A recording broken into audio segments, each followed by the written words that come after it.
Dunia ini bukanlah tempat tinggal kita. Tempat tinggal kita yang sebenarnya ada di dalam kerajaan sorga. Rindukah kita pulang ke rumah sorgawi kita?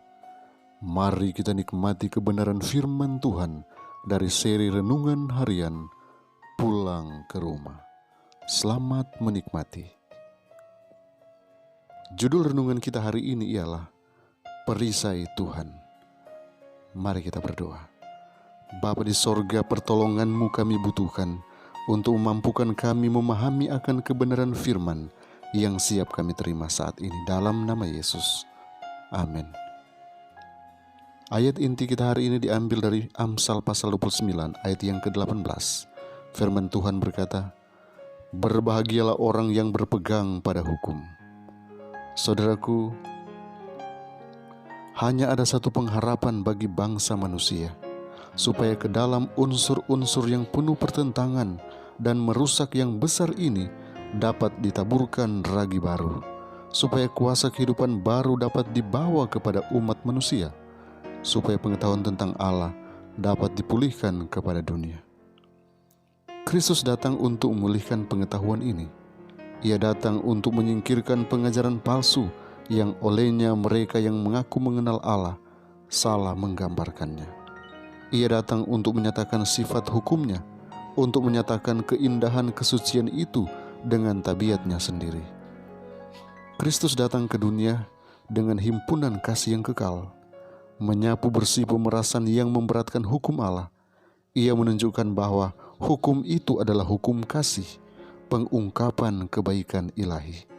Ia menunjukkan bahwa dalam penurutan kepada prinsip-prinsipnya tercakup kebahagiaan umat manusia, dan bersamanya kemantapan, yakni landasan kuat dan kerangka kerja masyarakat manusia. Jadi jauh dari membuat tuntutan sewenang-wenang, hukum Allah diberikan kepada manusia sebagai pagar, sebagai tameng. Siapa saja yang menerima prinsip-prinsipnya akan terpelihara dari kejahatan. Kesetiaan pada Allah mencakup kesetiaan kepada manusia. Jadi hukum itu menjaga hak-hak kepribadian setiap makhluk manusia, supaya hukum itu mengekang atasan supaya tidak menindas, dan bawahannya supaya tidak melanggar. Hukum itu menjamin kesejahteraan manusia, baik di dunia ini maupun di dunia yang akan datang. Bagi orang yang menurut itu adalah janji hidup yang kekal, karena hukum itu menyatakan prinsip-prinsip yang tahan sampai selama-lamanya. Kristus datang untuk menunjukkan nilai prinsip-prinsip ilahi dengan menyatakan kekuatan prinsip-prinsip itu untuk pembaruan jiwa manusia. Ia datang untuk mengajarkan bagaimana prinsip-prinsip ini harus dikembangkan dan diterapkan.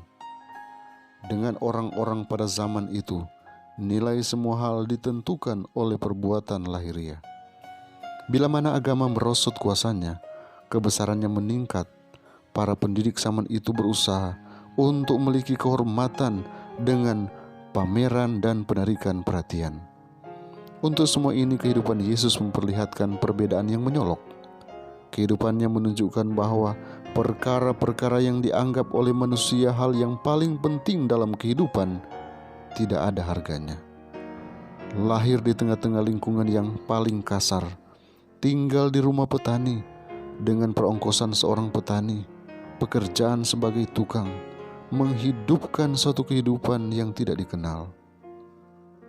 Di tengah-tengah keadaan dan lingkungan ini, Yesus mengikuti rencana pendidikan ilahi.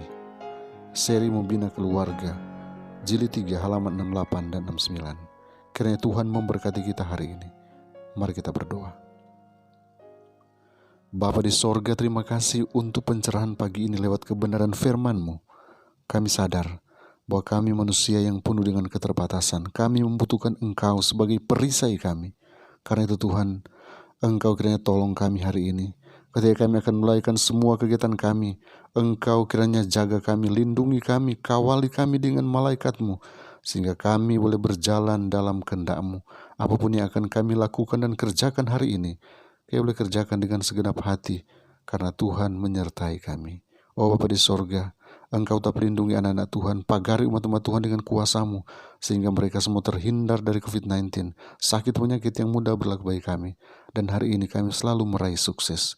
Bapa di sorga, terima kasih, karena Engkau akan jangka juga anak Tuhan yang saat ini sedang mengalami masalah, pergumulan hidup. Engkau bersama-sama dengan pergumulan mereka, dan Engkau selesaikan pergumulan hidup yang mereka sedang alami. Karena kami mau mengandalkan Engkau, dan menaruh semua pengharapan kami hanya dalam nama Yesus Tuhan dan Juru Selamat kami. Amin.